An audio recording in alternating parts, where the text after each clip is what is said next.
when your dynasty rookie draft finishes this year, there are still opportunities to improve your team. That's right. That's the waiver wire, baby. Find that needle in the haystack. Today, we are bringing you 6 of our top taxi squad ads in Dynasty Football this year. You can go back as far as, last year. Kyron Williams was a waiver wire pickup in a lot of people's leagues. Puka Nacua, not in our leagues. He was drafted in all of our leagues, but I know from videos we've made, a lot of people were able to pick him up off the waiver wire after their rookie draft in 2023. Brock Purdy, a year before that, was a great waiver wire ad in season. Let's try and find that needle in the haystack for you guys. Blake Watson. Oh, boy. Blake Watson is discount Bucky Irving in the 2024 NFL Draft. Yep, I said it and I stand by it. Blake Watson, I'm going to be picking up a lot of Blake Watson. In fact, I already have him, I think, in 70% of my leagues because no one is adding him, and I get it, right? Undrafted free agent, so he should be available in a lot of your leagues. On Keep Trade Cut, he's the 105th ranked running back. On Flock Fantasy, he's not even ranked yet with the community. They're still catching up. And then in my rankings, he's the RB 85, so I'm about 20 spots higher than Keep Trade Cut. Of all the sleeper running backs out there, I know, we've had talks about Dylan Labe, and him. We've had talks before about, I guess Will Shipley wasn't really a sleeper, but Isaiah Davis. All the sleeper names that you could throw out there. Blake Watson was the one that I enjoyed the most watching his film. He was my RB10 pre-draft. His time at Memphis was genuinely next level for that program. At Memphis, he had almost 1,700 all-purpose yards, 6.0 yards per attempt, and 17 total touchdowns. Okay? And last year, he was second in targets amongst running backs, second in receptions. He was second in routes run out of the backfield. He was 34th in yards per attempt, had a great missed tackles force number, a great breakaway percentage number. He was just 1 out of 2 players in college football with 50 receptions, running backs that is, out of 531 running backs who were charted, just 1 out of 2. And 50.1% of his snaps, he was running a receiving route. This guy can do it out of the backfield. Discount Bucky Irving. He lacks any true elite trait. In that sense, it almost reminds me of Kyron Williams. Hear what I'm saying? I'm not saying he's going to be the next Kyron Williams. I'm not saying he's going to be a league winner.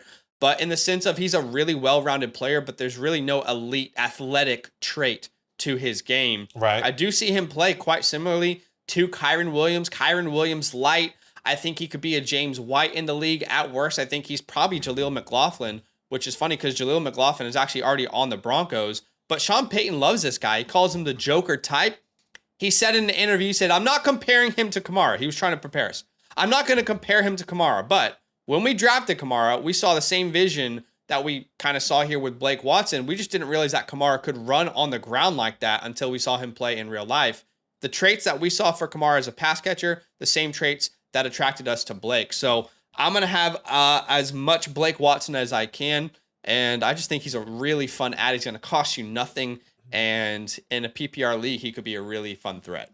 Yeah, I mean, I've definitely thought about Blake Watson here. This is a guy that I kind of looked into. And, I'm not a huge fan of Blake just because of the hurdles that he has to go through, undrafted free agent. But once again, he's not going to cost you anything, so this is fun. But yes, the hurdles that he has to go through, being an undrafted free agent, there's really 3 running backs or maybe 4 running backs that he has to beat out in Javonte, P. Ryan, Estime, McLaughlin. Does he even make the team? I'm not sure. But it's okay because he's in your taxi position, right? Because at any point in time when he doesn't, you drop him and you go pick up somebody else. So first thing, he's going to cost you absolutely nothing. But secondly, I don't think that Sean Payton, from everything I've heard out of his mouth, feels that way about this backfield. I don't think Sean Payton has any bias or any favoritism towards any running back. That includes Javonte Williams. 100%. He has, so many times this offseason, come out and said, I want to see what everyone's going to do. No one's guaranteed a job. Anyone can win the job. Show me what you can do in camp. And that includes Javonte. That includes Jaleel. That includes Audric. That includes Blake Watson. So sure. I guess we just see it a little bit differently. And he'll be someone that I'm picking up in a lot of leagues for sure. Yeah, for sure. So, hey, Let's see what happens when he comes on to Blake Watson. My first player, I would say he is a taxi person. Maybe not somebody that you can get at the cheap. I guess cheap is a fourth round type of pick. And look, with all the Quentin Johnson non-believers out there, this one is for you. This is Mm. Brendan Rice. Okay, I mean, with all the hate that I've been getting, with all the people saying Quentin Johnson is absolutely nothing, you shouldn't be wasting your time with him. This is the perfect opportunity for someone like a Brendan Rice to step up into this offense. If you're not a Quentin Johnson believer, okay, keep that in mind. Number one, the legacy bloodline. Jerry Rice's son plays with grit, strength, physicality. Mm. Right? Steve Smith said he runs his routes like Isaiah Pacheco. So Dude, look, yes, nowhere that's so true. nowhere near the talent of his father, but the work ethic is different. And having the Rice, I guess, on the back of that jersey kind of gives him a little bit of that edge, especially once again with his work ethic. I said this in the offseason. It's like, look, he may not be the best guy, but the way he runs, the way he plays, is that he it seems like he wants it more every single time. And if that can just get translated to the next level, and maybe he can take his talents to the next level, he has one of the best mentors in literally the whole NFL in Jerry Rice. I mean, that is something that could be Yeah. exciting. And let's look at this pathway here, since there's a lot of non-Quentin Johnson believers, right? In my eyes, it's like this: Lad McConkey as wide receiver 1, Quentin Johnson as wide receiver 2, Josh Palmer as wide receiver 3, right? And then wide receiver 4 is up for grabs with Chark, which I'm not really concerned, right? Cornelius Johnson, Devin, Darius Davis. I'm not necessarily worried about these guys, but the way the community is seeing it is McConkey at wide receiver 1, right? Josh Palmer at wide receiver 2, and then wide receiver 3 is up for grabs. Once again, based off of how you guys dislike Quentin Johnston. Okay, so the opportunity for Brendan Rice to find the field and see opportunity this season should be easy. Should be somebody that everyone is drafting, which they are drafting. We've seen a couple guys drafting him Yeah. in the early fourth, even early third in rookie drafts. And this is somebody, once again, drafted in the 7th round. Let's look at this draft capital. It's not great. Wide receivers drafted in the 7th round is a 0% hit rate in the last 10 years, according to Zach's hit rate database. And a lot of people believe in the community, the NFL community, that this could be a steal because he was projected to go in the 4th to 6th round. And even that hit rate is a little bit better, obviously. But remember that this is a taxi player that could emerge from injuries, maybe because Quentin Johnson is not healthy. Even for the people that don't believe in Lad McConkey, right? A lot of people saying, "Oh, Lad McConkey." I mean, have you seen his college profile? Have you seen those injuries that he's playing in Georgia in this past year? A lot of people have said that, but look, you have to remember this is a taxi decision, and the bloodline is there. The bloodline is there, which is exciting here. So for me, Brendan Rice is somebody that I'm willing to take a chance on, even as a Quentin Johnson believer, and put him on my taxi and wait to see what's going to be happening going into 2023. Yeah, I would say it depends on what he's going to cost you. I would never spend a 3rd round pick on Brendan Rice, and I'm seeing that a lot. Mm-hmm. Like a lot of people are passing up on round 4 or 5 running backs, or even some tight ends that are valuable to go out and grab Brendan Rice. He would be the only one ever to hit as a round 7 receiver. And quite frankly, I was starting to think about it. Like, the only reason we're even talking about him is because of his name and because he landed in Los Angeles. I mean, I'm just going to name some teams. We wouldn't even be talking about him if he went to this team in the 7th round. The Ravens, the Cardinals, the Falcons, the Panthers, the Bears, the Browns, the Broncos, the Lions, the Texans, the Colts, the Packers, the Jags. People don't like the Vikings, the Raiders, the Saints, the Giants. I'm telling you. The Dolphins, the Eagles, the Seahawks, the Jets, the Steelers, the Titans, the Commanders, the Bucks. I mean, we wouldn't be talking about this guy at all. It wouldn't even be a word that came out of our mouths, So I am all for drafting him as long as it's one of your last picks. Yeah. And I'm all for picking him up because ultimately, use your fab. It doesn't really mean anything, but don't expect anything for sure. Yeah, completely agree. And that's something that we should clarify. It would be rare if any of these players actually hit big time for fantasy. That's what we're trying to do. We're trying to find the needle in the haystack. The exception is we're trying to find the exception. The rule Exactly. is that most of these guys won't hit, right? If you want your dynasty team reviewed by Badaki and myself, it's very simple. All you got to do is become a Mother Flocker member with the promo code LAND. You'll get your team reviewed by us. Maybe you don't know what to do with your draft picks, what trades you should send, or what direction your team should go. We can help you out with all of that. You also get our rookie report, which has that historical hit rate data that we always talk about. That's right. And of course, you're supporting the show. So consider signing up. Let's get back to the video. All right. Malik Washington, wide receiver, Miami Dolphins, out of the University of Virginia. 2 up, 2 down, as you know. 2 up, 2 down, as you didn't know to say. Which you love to see it. Who is Malik Washington? He is 5'8", 194 pounds. He is a fifth-year senior out of Virginia, transferred there. He had the second best receiving grade of any wide receiver in college football this year. His production was ridiculous. Next level type of production. Over 110 receptions, 1,300 receiving yards, 9 touchdowns. He broke the ACC single season record in receptions. He set Virginia's school record in receptions and receiving yards. And he plays a little bit like a running back in the open field. I see a lot of Wan'Dale Robinson, Rondale Moore type of vibes when I watch him. He's a great separator, really twitchy, deceptive movements. But the difference between him and like a Rondale and, well, I guess they had this as well, is like they're small, but they got that little man syndrome that you like, where it's like you might think I'm 5'8", but in my mind I'm 6'4", 215. I'm gonna freaking destroy you every time you're across the line for me. Like that's the kind of mentality that he has. It reminds me a lot of those guys, Rondale, Wan'Dale, and also a little Elijah Moore. I see a little KJ Hamler there. Yeah. Now, it's not likely that he produces alongside a Waddle, a Tyreek Hill, but we know if one of those guys goes down, there'll be a clear opportunity for someone to step up. After those two names, the depth chart's pretty weak, even with OBJ being there.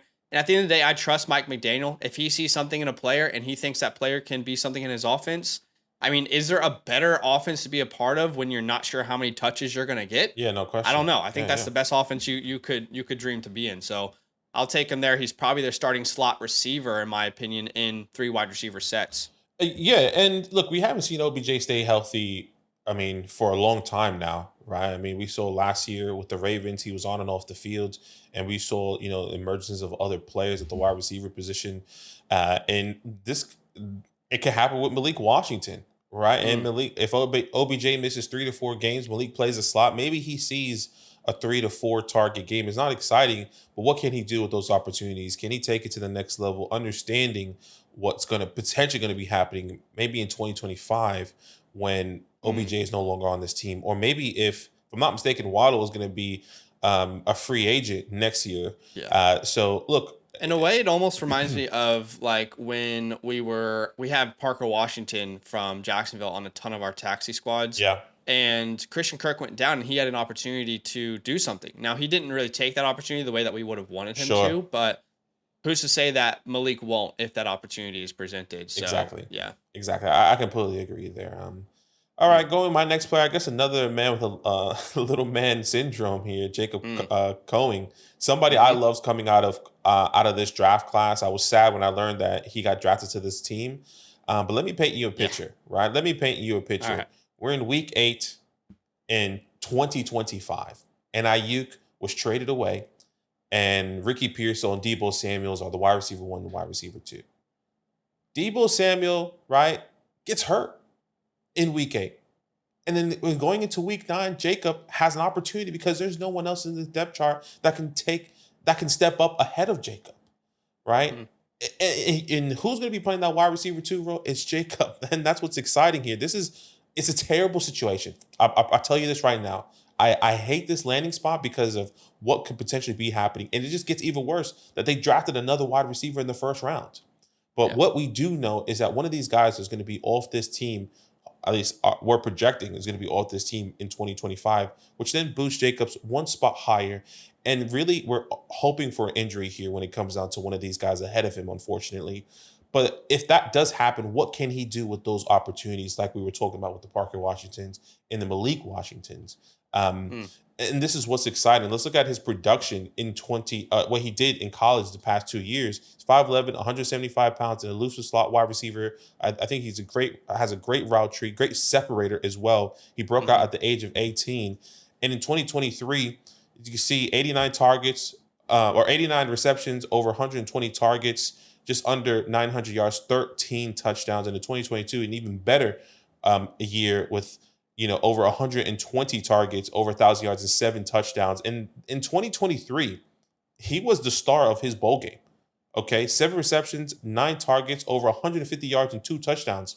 If I'm not mistaken, he scored or caught the game-winning touchdown. This is a guy that you're going to be putting in the slot, getting separation. Yes, he is probably very similar to the Elijah Moores, to the Rondale Moores, to the Wan'Dale Robinsons, but I do believe the route tree is significant. I think that this is what sets Jacobs apart, in my opinion here, right? Because even in the pro ceilings comparison, I said shades of Amon-Ra St. Brown and Tank Dell, based off of how he was running routes, based off how he was getting his separation in the second level, or even at the line of scrimmage, which is exciting for a smaller wide receiver. What was your floor? If that the was floor, the ceiling? it was Elijah Moore. It was Elijah Moore for my floor. So and coming out of college, I loved Elijah Moore, and he was also a great route runner. But the draft capital is what sets it apart when you look at all of this. I just bought Brandon Rice, who went in the 7th round, that went to a situation that was favorable for a lot of people. Jacob goes in the 4th round, and we've seen 4th round wide receivers emerge, very limited, a 5.3 hit rate. And we've seen the Amon-Ra St. Browns, and forgot who the other 4th round wide receiver was, but we've seen Rice, who goes in the 7th round, going in the early or mid to 3rd round in your rookie drafts, and Jacobs is being forgotten. He's somebody you can pick up off the waiver wire. I'm pretty sure in all of our leagues, I'm pretty confident that no one has picked up Jacob in our fantasy leagues. And I put waiver wires in 3 of our leagues so far. So I guess 3 out of the 6 leagues that we've done drafts so far, that he is still available. So if you can get him at that price for nothing, and maybe wait for a year just to see what happens when Ayuk is gone, maybe Debo goes down, because we've seen the history with Debo Samuel, right? And when he misses a couple games, Jacob could have a little glimpse of something in the future. It's tough because I feel like you could name 20 to 25 teams you would rather him have landed to. It is frustrating. The only reason, I know you love this player, and I think he's a good player as well, but the only reason I'm going to be passing on him in my taxi spots is because I don't want to wait until 2025 to have a shot at what maybe this could be. I get it. Like, even if Debo goes down this year, I don't think that means Jacob's going to step in. Not at all. If I'm thinking about drafts next year and I got a guy on my taxi who hasn't done a single thing, like, it's going to be hard for me to hold that guy again. I get you. That's the only reason I'm probably not going to be on him, but I think he's a great player. And like I said, there's 20 teams I could name where I would have been excited to hold him and see what would have happened. It's really sad. It is. It's tough. Frustrating. So it's a little unfortunate, but it is what it is. All right. Let's talk about Jordan Travis. Last year, Aaron Rodgers goes down with an injury. Zach Wilson's not that dude. They're in and out of different players. It's an absolute nightmare for Garrett Wilson, for the entire Jets team. You can see they're visibly frustrated that they don't have a true backup. Joe Flacco, meanwhile, leads his Browns team to the playoffs as the backup. So this is all about Aaron Rodgers here. Right. Currently 40 years old. He will be 41 in season, coming off a torn Achilles injury. If Rodgers were to go down, why not stash the guy who could be next up behind him? Jordan Travis, obviously coming off the ACL. We'll see when he's completely ready, but he's going to cost you nothing.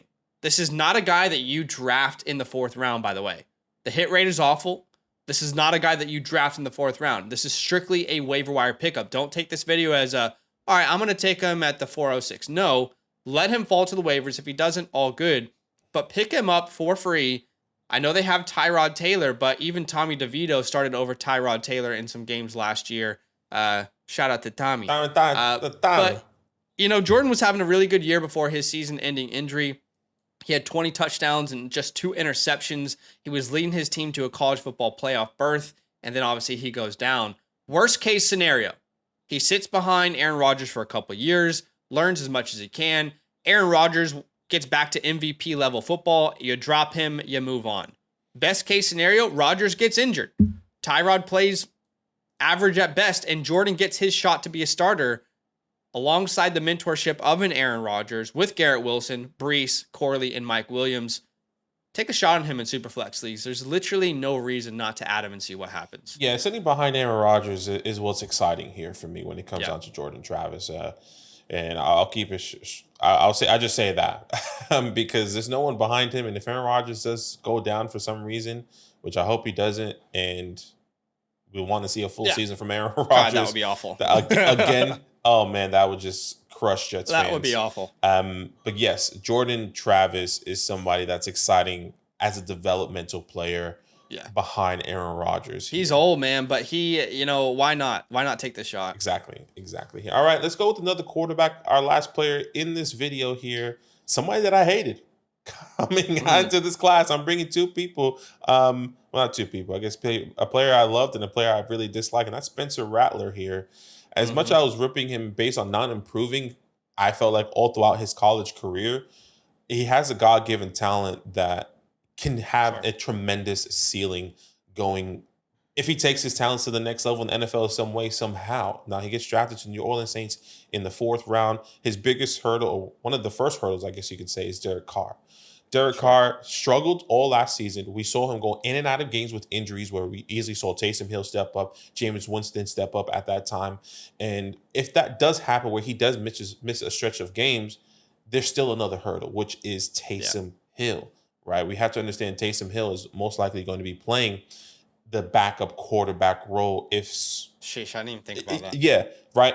But what do we know about Taysom Hill is that every time he plays quarterback, he is not the best quarterback to start. Now, he brings creativity for this offense. He's not somebody that's going to throw the ball for 35 plus times. Your game plan has to change completely. Exactly, your game plan has to change. But if you want a pocket passer that also has mobility that could also give the ball to Taysom Hill, I think you have to see how that's going to be leaning with Spencer Rattler and understand that, hey, this is an investment. This is a 4th round pick that you essentially used for a quarterback here. See what's going to be happening. You're not going to be winning games with Taysom Hill, or at least I don't think you would with Taysom Hill under quarterback. You probably know that you're not going to be winning games with Spencer Rattler, but let him develop.